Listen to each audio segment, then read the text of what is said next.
are people in the area who have finally decided to take all necessary measures to combat the high rate of HIV prevalence in the area, only that their way of going about arresting the spread of the virus is not one you would consider orthodox. Here's Evelyn Wamboy with a story of people that have resorted to reusing condoms or plastic paper bags due to the scarcity or unavailability of condoms in the area. In a small village in the outskirts of Isiolo town, a 43-year-old man carrying a wash basin recedes into a nearby bush for an activity he would rather carry out from a hidden location. The splash of water introducing us to an act many would find puzzling, but one that is a routine activity for him. This is Gregory Ekitela, a husband and father of 3. When we first meet Ekitela, he's working on a simple rural construction. A casual laborer, he joins other men in another of the few odd jobs they manage to lay their hands on a good day. Take part in the usual man talk. Today's discussion prompted by our visit here, and one Gregory does not hesitate to explain.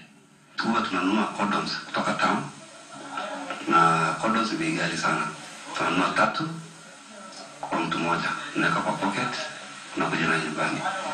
Nikikuja na hiyo 3, zingine saa nyingine atumie hiyo 3, hata friend akikuomba nampea moja na bagi 2.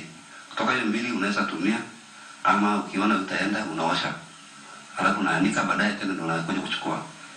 It is an option many may not even dare consider, but for such men in Shamba village in Isiolo, re-washing protection is the preserve of the fortunate ones who can afford to purchase a pack. For others, an option that would appear farther than the ordinary is sought. Kuna makaratasi, yani kwa sababu unaogopa. Hii makaratasi inagongwa hii sukari ya kilo 1. Unaweza tumia, unaweka 2 unafunga. Hii ni karatasi, bora ni mfuko. Kwa hivyo kuna chochote inaweza pita hapo mbele. Kwa hivyo na bora tu atumie namna hiyo. Bora naona ni soft.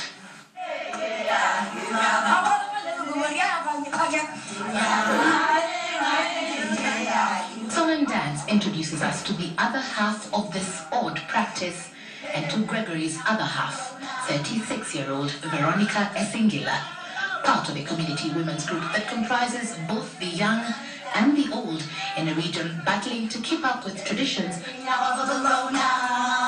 but one that remains infiltrated by modernity and the less desirable statistic of a high HIV prevalence rate.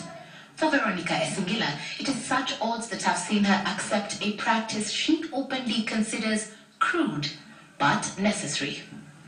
Ujue tunajua karatasi kwa sababu hatuna namna, na ukiona bwanako ni lazima tu fanye nini, muendelee mapenzi. Ujue kwa kutumia kinga na mimi na bwanangu inasuia mambo mingi, pengine kupata mimba inatusuia kuliko niende kudunga shindano tunatumia kodom. It is an even mandatory option for the single women here, such as 32-year-old Rose Nachuchu. Hatuna kama sio wengine, kuna watoto na hatuna mabwana. Labda umepata boyfriend ya rafiki hivi. Huyo rafiki ukipata unapata kulinda kwa sababu kusaidia watoto, na sababu inabidi Mambo kama hii mimi sijiwangi kwa sababu mimi ni mama kabisa. A conversation here the elderly would rather not partake in. Uweze hiyo tabia mbaya kienda ufyufyu kama napata mali moja kana hiyo mtu mmoja na ameneka nayo. Such a traditional mindset what we encounter in other villages we visit in Isiolo's interior, through women who deny the existence of such a practice openly, and of young men who refuse to openly talk about it until we move away from the traditional setting and closer to a peculiar reality. Mimi mwenyewe natumianga karatasi tu, sijawahi kununua kodom. Singine unakosa hata karatasi hiyo, unatukata tu nguo tu unafungia, alafu unaendelea kazi. Watu wa district medical district office pia hawajaweza kufika mahali kama hapa, na naweza kuchukua labda changamoto ni mabarabara hakuna. A reality that sees Gregory Ekitela engage in this activity ever so often, an option he finds better than having to cry later over spilt milk. That this remains a thorny issue many would rather not discuss openly is not in doubt.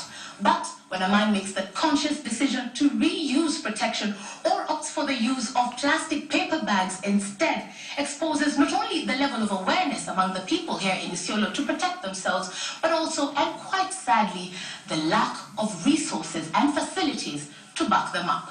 The emergency procurement we are making, we are going to ensure that these condoms reach the areas that the demand is greatest. Necessity here being the mother of a not-so-plausible invention, all in the name of that one option, prevention, what could turn out to be the greatest risk of all. Evelyn Wapwe, Citizen TV, Isiolo.